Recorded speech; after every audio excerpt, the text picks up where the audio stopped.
Halo, yuk kita belajar bareng lagi ya.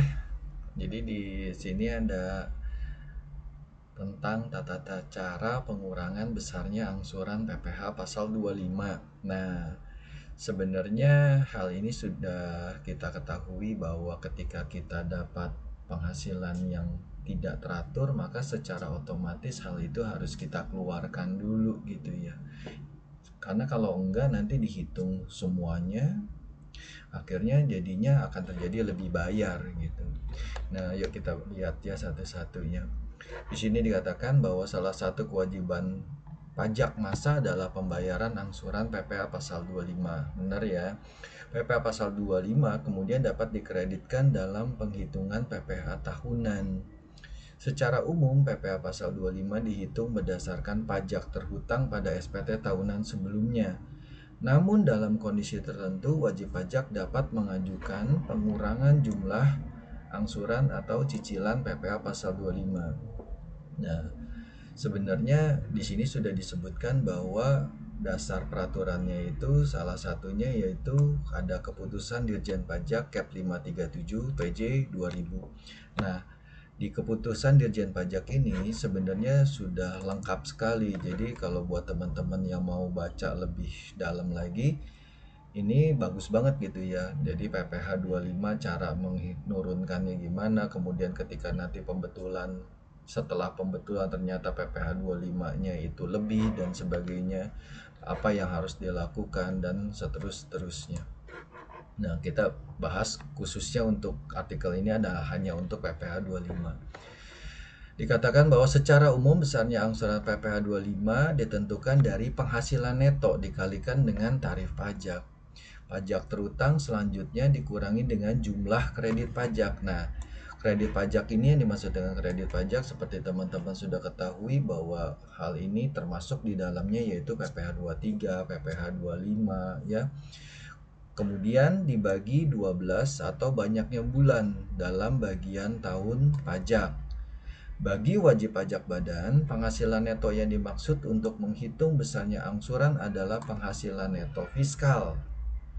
Dihitung dari perhitungan penghasilan bruto dikurangi dengan biaya 3M dan memelihara penghasilan. Ya, kita lihat ya di sini. Ini adalah penghasilan neto fiskal, bukan penghasilan neto komersil ya. Jadi beda. Jadi ketika kita dapat komersil, kita koreksi fiskal dulu, akhirnya baru dapat penghasilan neto fiskal. Nah, kemudian di sini dijelaskan mengapa sih kita mengajukan pengurangan PPh pasal 25. PPh pasal 25 dihitung berdasarkan stelsel fiktif. Intinya gini, mekanisme ini mengasumsikan penghasilan dari wajib pajak pada tahun berjalan paling tidak sama dengan penghasilan pada tahun sebelumnya. Tetapi kan pada kenyataannya ya nggak semudah itu ya, kadang kita turun ataupun bisa naik ya. Nah, ketika naik gimana? Sama, ada juga di Cap Dirjen yang tadi. Perusahaan dapat mengalami penurunan omset karena berbagai faktor. Maka dari itu, pengurangan angsuran PPh pasal 25 dapat menjadi cara untuk mengatur cash flow perusahaan nih. Ya kalau kita bayar gedean juga kita bakal jadi lebih bayar di akhir tahun toh.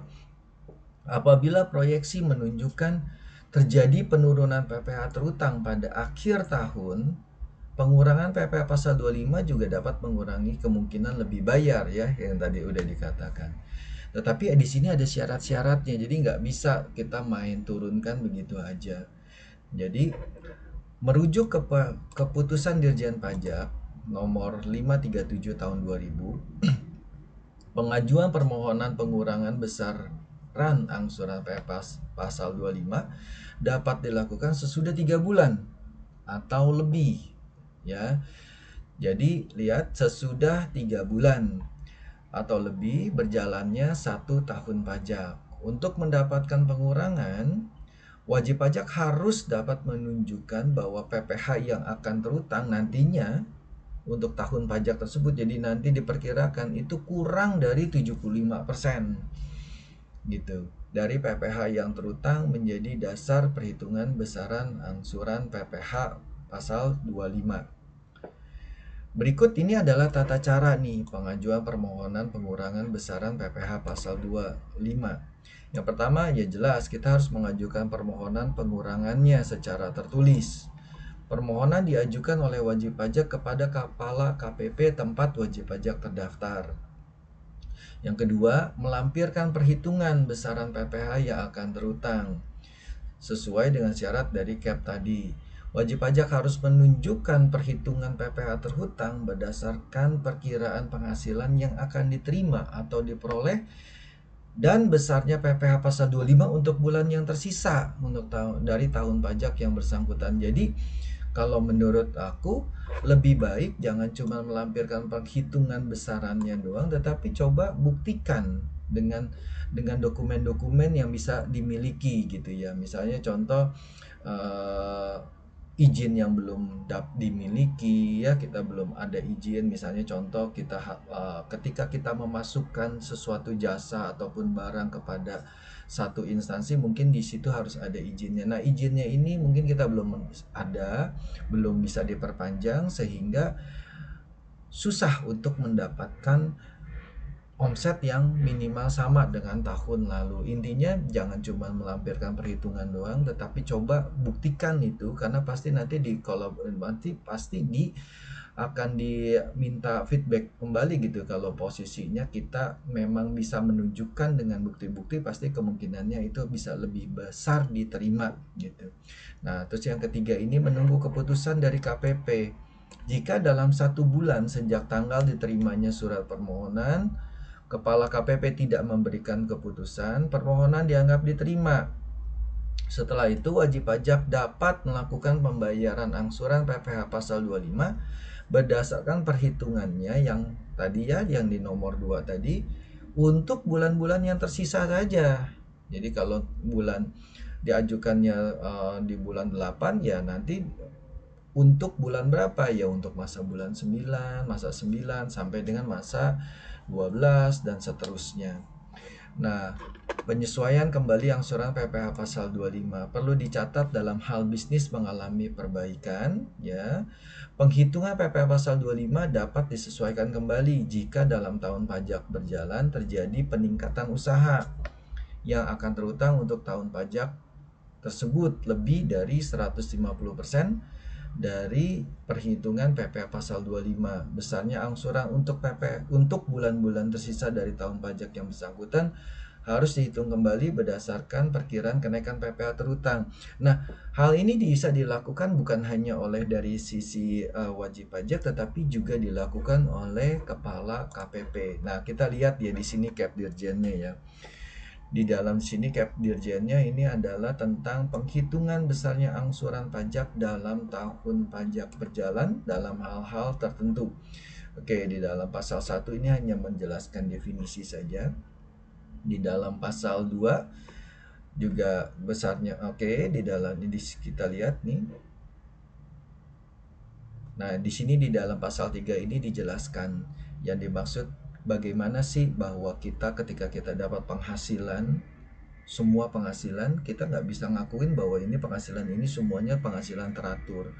Nah, ada juga beberapa di sini ada penghasilan yang tidak teratur. Dikatakan di dalam pasal 3, ya dikatakan pasal 3 di sini, besarnya PPh pasal 25 dalam hal wajib pajak memperoleh penghasilan tidak teratur adalah sebesar PPh yang dihitung dengan dasar perhitungan dikurangi dengan PPh yang dipotong atau dipungut serta PPh yang dibayar atau terutang luar negeri. Ya, intinya adalah kredit pajak. Jadi gini, ya kita jelasnya aja nih. Jadi dasar perhitungannya adalah apa? Adalah jumlah penghasilan neto menurut SPT PPh tahun yang lalu setelah dikurangi dengan penghasilan tidak teratur dilaporkan dalam SPT tahunan tersebut. Jadi jumlah penghasilan netonya ini harus dikurangi nih, menurut ya harus dikurangi dengan yang penghasilan yang tidak teraturnya. Jadi penghasilan tidak teratur itu termasuk apa? Jadi kalau disebutkan juga di dalam Cap Dirjen ini juga dikatakan bahwa termasuk misalnya contoh penjualan aset aktiva tetap ya, terus kemudian ada laba selisih kurs. Nah, itu juga kita harus keluarkan. Kemudian di dalam pasal 5 dikatakan begini, Nah, ini adalah pasal 5 ini mengatakan terkait dengan perpanjangan jangka waktu penyampaian. Jadi pasal 5 terus kemudian bagaimana kalau nanti ternyata eh, setelah dilakukan perpanjangan ternyata nilainya itu lebih besar. Nah, secara pokoknya aja ya, secara intinya bahwa nilai yang kurang dibayar itu nanti akan dikenakan PPh-nya. Jadi misalnya di dalam perpanjangan jangka waktu kan kita sudah harus bayar dulu nih. Dia harus sudah bayar dulu kan kurang bayarnya. Di situ langsung bisa kelihatan tuh bahwa sebenarnya PPh 25-nya sudah harus ada sekian. Nah, itu sebenarnya sudah terhutang tuh. Ketika kita ternyata setelah penyampaian dia itu ternyata lebih besar daripada kurang bayar yang sudah ditentukan, yang sudah kita bayar sebelumnya, ya kita pasti dikenain si bunga ya. Setelah kena bunga berarti PPh 25-nya juga pasti lebih besar nih dari sini ya. Nih gini, pasal 5 ayat 2. Setelah wajib pajak menyampaikan SPT PPh sebagaimana dimaksud pada ayat 1, besarnya PPh 25 dihitung kembali berdasarkan SPT tahunan tersebut dengan memperhatikan ketentuan pasal 2 dan 3 dan berlaku surut mulai batas waktu penyampaian SPT tahunan. Artinya ketika ternyata setelah perpanjangan yang tadinya dikatakan PPh 25-nya cuma 200.000 misalnya atau 200.000 deh misalnya. Ternyata setelah perpanjangan selesai, diajukan, disetujui, akhirnya dia sampaikan dengan masa perpanjangan itu dan akhirnya diketahui bahwa PPh 25-nya lebih dari 200.000 misalnya 250.000 dan sebagainya, ya itu harus berlaku surut. Jadi PPh yang disetorkannya itu harus 250.000 bukan lagi 200.000, tetapi bukan setelah masa dia sampaikan itu, tetapi berlaku dari masa, ya kalau orang pribadi ya berlaku dari setelah penyampaian ya dari Maret gitu ya. Itu kalau badannya untuk setelah bulan April gitu. Nah, di dalam pasal 6 juga di sini juga dijelaskan bagaimana ketika dia membetulkan sendiri. Intinya konsepnya sama dengan yang perpanjangan. Ketika dia betulin sendiri tetapi ternyata dia itu mempunyai lebih besar, akhirnya PPh 25 yang lebih besar, ya dia akan terhutang.